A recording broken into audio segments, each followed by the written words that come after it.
Students, welcome to social school. मैं हूं आपकी अनुष्या दीदी एंड कैसे हैं मेरे सारे स्टूडेंट्स। आई होप आप सब ठीक हो एंड आई ऑल्सो होप कि आप लोग सुपर रेडी हो आज के इस सेशन के लिए। तो आज की हमारी ये क्लास 11th के बच्चों के लिए है, जो लोग क्लास 10 से क्लास 11th में आए हैं एंड जिन लोगों ने ह्यूमैनिटीज या फिर आर्ट्स लिया है एंड जिनके पास पॉलिटिकल साइंस सब्जेक्ट है, आप लोगों के लिए ये क्लास है। सीबीएसई ने अपना सिलेबस बता दिया है हमें, तो आज के क्लास में हम लोग पॉलिटी यानी पॉलिटिकल साइंस के सिलेबस को इन डिटेल डिस्कस करने वाले हैं कि कौन कौन से चैप्टर्स हमें इस साल इन डिटेल कवर करना है। आगे बढ़ने से पहले अगर यहाँ पे कोई भी न्यू स्टूडेंट है तो चैनल को सब्सक्राइब कर लो। पूरे साल इस चैनल पर class 11th and 12th humanities की तैयारी होने वाली है एंड पॉलिटिकल साइंस को भी हम लोग इन डिटेल कवर करेंगे। चलो तो विदाउट एनी डिले हम लोग आगे बढ़ते हैं और देखते हैं अपना पॉलिटी का सिलेबस क्या है। आज के इस सेशन में हम ये भी डिस्कस करेंगे कि पूरे साल क्लास 11 पे हमारी क्या स्ट्रैटेजी होनी चाहिए, क्या तरीका होना चाहिए, किस तरीके से पढ़ना है ताकि हम लोग क्लास 11 में बहुत आराम से बढ़िया स्कोर कर पाए अपने पॉलिटिकल साइंस में। ओके, चलो तो आगे बढ़ते हैं, देखते हैं अपना सिलेबस क्या है। तो बेसिकली तुम लोगों की दो बुक्स हैं पॉलिटी की। ओके, तो जो हमारी पहली बुक है उस बुक का नाम है इंडियन कॉन्स्टिट्यूशन एट वर्क। तो देखते हैं first book Indian constitution at work में से कौन कौन से चैप्टर्स हमें करने हैं। सबसे पहले हमें कॉन्स्टिट्यूशन व्हाई एंड हाउ ये चैप्टर कवर करना है एंड ये chapter along with second chapter rights in the Indian constitution, ये दोनों चैप्टर हमारे आ रहे हैं मिलाकर 8 नंबर के। ठीक है, तो हाँ, आई वुड रेकमेंड कि इस क्लास को सुनते टाइम साइड बाय साइड आप लोग अपने एनसीईआरटी को भी खोल लो और आप अपने इंडेक्स को ओपन करो और इंडेक्स में चैप्टर के साइड में आप लिख सकते हो कि ये दोनों चैप्टर हमारे मिलाकर 8 नंबर के आ रहे हैं। ठीक है, चलो नेक्स्ट इलेक्शन एंड रिप्रेजेंटेशन, ये जो हमारा चैप्टर है ये चैप्टर आ रहा है 6 नंबर का। ओके, नेक्स्ट 3 हमारे चैप्टर और हैं, एग्जीक्यूटिव, लेजिस्लेचर एंड जुडिशरी। छोटी क्लासेस में एक एक पैराग्राफ में पढ़ा था इनके बारे में, अब अलग अलग चैप्टर हैं इन 3 टॉपिक्स के ऊपर एंड ये तीनों चैप्टर मिलाकर तुम्हारा आ रहा है 12 नंबर का। ओके, नेक्स्ट फेडरलिज्म एक चैप्टर है हमारा 6 मार्क का। ओके, नेक्स्ट लोकल गवर्नमेंट हमारा एक चैप्टर है जो कि आएगा 4 नंबर का। एक और चैप्टर आ रहा है constitution as a living document और नेक्स्ट चैप्टर है तुम्हारा the philosophy of the constitution. ये 2 चैप्टर्स मिलाकर 4 नंबर के बन रहे हैं। ठीक है, तो टोटल अपना जो पहला बुक है, जो फर्स्ट बुक है, उसमें से कितने मार्क का पेपर बनेगा? 40। ठीक है, तो टोटल 40 मार्क्स का हमारा फर्स्ट बुक का सिलेबस है। ठीक है, फर्स्ट बुक क्लियर हो गया, कौन कौन से चैप्टर्स आ रहे हैं, कितने नंबर के आ रहे हैं। आगे बढ़ते हैं, नेक्स्ट बुक के बारे में बात करते हैं। तो नेक्स्ट बुक है हमारी पॉलिटिकल थ्योरी, ये हमारी सेकंड बुक होती है एंड इसके चैप्टर्स के बारे में बात करते हैं। Political theory and introduction 4 mark में। ठीक है, नेक्स्ट फ्रीडम और इक्वालिटी, ये जो 2 तुम्हारे चैप्टर हैं फ्रीडम और इक्वालिटी, ये दोनों मिलाकर 12 नंबर के आएंगे। ठीक है, next social justice. Social justice हमारा जो चैप्टर है वो 6 मार्क्स का बनेगा। एक चैप्टर है हमारा राइट्स, राइट्स आ रहा है 4 मार्क का।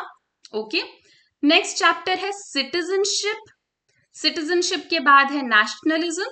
सिटीजनशिप और नेशनलिज्म ये 2 चैप्टर्स हमारे आ रहे हैं 8 मार्क्स के एंड सेक्युलरिज्म, लास्ट चैप्टर हमारा सेक्युलरिज्म है जो कि आएगा तुम्हारा 6 नंबर का। टोटल ये जो बुक है तुम्हारी, इस बुक से भी हमारे 40 मार्क्स बनेंगे। तो पहली book 40 marks, second book 40 marks, total हमारा 80 मार्क्स का पेपर बन सकता है। ओके, चलो तो ये तो सिलेबस हो गया पॉलिटिकल साइंस का। अब हम लोग आगे बढ़ते हैं, ये डिस्कस करते हैं कि क्लास 11th में हमारी क्या स्ट्रैटेजी होनी चाहिए ताकि हम लोग पॉलिटिकल साइंस में बहुत बढ़िया नंबर ला सके। ठीक है, तो ये जो भी मैं तुम्हें चीजें बताने वाली हूँ ये कोई रॉकेट साइंस नहीं है, यही चीजें मैं अपने 9th और 10th क्लास के बच्चों को बताती हूँ, यही चीजें मैं अपने 12th क्लास के बच्चों को भी बताती हूँ। But what makes the difference is तुम इस चीज को कितना दिल से फॉलो करते हो। ठीक है, तो सबसे पहले स्टार्ट अर्ली। ठीक है, मैं समझती हूँ अभी 10th के तुम्हारे बोर्ड एग्जाम खत्म हुए हैं, तुम्हारा मन नहीं कर रहा होगा इतनी जल्दी फिर से पढ़ाई करने का, पर हाँ, अगर तुम टालते रहोगे चीजों को तो तुम लास्ट में जाकर फंसोगे। अभी से ही पढ़ाई करना स्टार्ट कर दो। और मैं तुम्हें डरा नहीं रही, पर मैं तुम्हें एक चीज बता देती हूँ, क्लास 11th का सिलेबस इन जनरल बच्चों को टफ लगता है, ठीक है, एंड क्लास 11th 12th से भी ज्यादा मुश्किल है, ठीक है। 12th तो फिर भी आसान है, क्लास 11th हल्की सी मुश्किल लगेगी तुम लोगों को।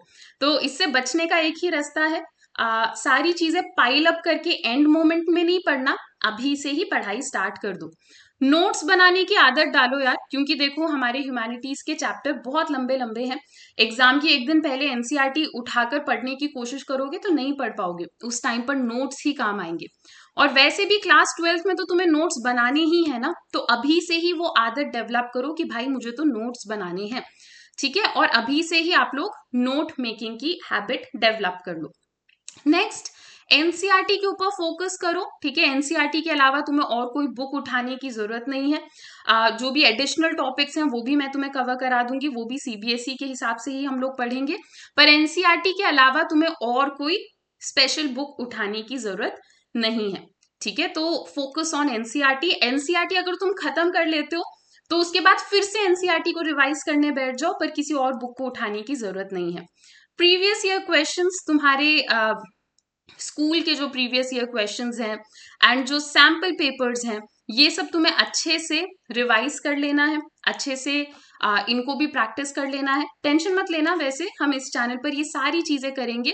इसके अलावा रिवीजन इज इम्पोर्टेंट। अपने टाइम टेबल में अलग से एक टाइम निकालो रिवीजन के लिए, क्योंकि मैंने तुम्हें बताया चैप्टर्स इतने लंबे लंबे हैं, अगर तुम रिवाइज नहीं करोगे तो एक दो दिन के बाद भूल जाओगे। एंड मतलब ये कंप्लीटली नॉर्मल है, हर एक बच्चे के साथ होता है ऐसा। तो अपने टाइम टेबल में अलग से एक तुम लोग टाइम निकालो कि इस टाइम तो मुझे रिवाइज करना है। नए चैप्टर नए कॉन्सेप्ट ये पढ़ने में बहुत मजा आता है, पर अगर हम रिवाइज नहीं करेंगे तो सारी मेहनत बेकार हो जाएगी। तो रिवीजन सबसे ज्यादा इंपॉर्टेंट है, एंड रिवीजन की आदत अगेन अभी से डेवलप करो, क्योंकि क्लास 12th में रिवीजन बहुत इंपॉर्टेंट होगा, ठीक है। तो रिवाइज करने की आदत अभी से ही तुम डेवलप करो, ओके। चलो, तो आज की क्लास में बेसिकली मुझे तुम लोगों को यही बताना था कि हमारे क्लास 11th पॉलिटिकल साइंस का सिलेबस आ गया है, एंड आई अंडरस्टैंड काफी सारे बच्चे पूछ रहे थे कि क्लासेस कब से स्टार्ट होंगी। तो बहुत ही जल्द हम लोग इस चैनल पर अपनी क्लासेस भी स्टार्ट कर देंगे। एंड अगेन, अगर यहाँ पे न्यू स्टूडेंट्स हैं तो चैनल को सब्सक्राइब करो, क्योंकि इस चैनल पर तुम्हें humanities class 11th and 12th का सारा कंटेंट मिलने वाला है पूरे साल, ओके। चलो, तो अभी के लिए इतना ही, अब हम लोग मिलते हैं अपने नेक्स्ट सेशन में। Till then, bye bye, take care and thank you.